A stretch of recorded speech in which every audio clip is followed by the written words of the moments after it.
അനന്ത, ദീപങ്ങൾ സംസാരിക്കുന്നത് നീ കേട്ടിട്ടുണ്ടോ? ദീപങ്ങൾ സംസാരിക്കൂ? സംസാരിക്കും. ഞങ്ങളുടെ നാട്ടിലെ ശിവക്കാവിൽ അവിടെ എല്ലാരും സന്ധ്യയ്ക്ക് ദീപങ്ങൾ തെളിയിക്കും. ആളൊഴിയുന്ന സമയത്ത് ഈ ദീപങ്ങൾ തമ്മിൽ സംസാരിക്കും.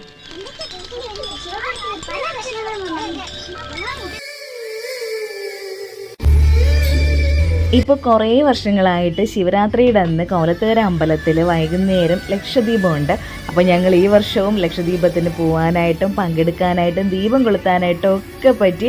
അപ്പോൾ കേശുവിനെയും കൊണ്ട് ഞാനും അമ്മയും അച്ഛനും കൂടെയാണ് വന്നത്.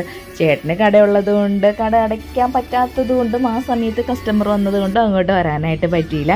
ഭയങ്കര തിരക്കാണ്. ഭയങ്കര തിരക്കെന്ന് പറഞ്ഞാൽ നമ്മുടെ കോലത്തുകര ഉത്സവത്തിന് എങ്ങനെയാണോ അതിൻ്റെ ഇരട്ടി തിരക്കാണ് ലക്ഷദീപത്തിനും. അങ്ങനെ നമ്മളും ദീപമൊക്കെ കൊളുത്തി കയറി പ്രാർത്ഥിച്ചതിന് ശേഷം കേശുവിനൊരു ബലൂണൊക്കെ വാങ്ങിക്കൊണ്ട് ഇനി നേരെ തിരികെ വീട്ടിലോട്ട്.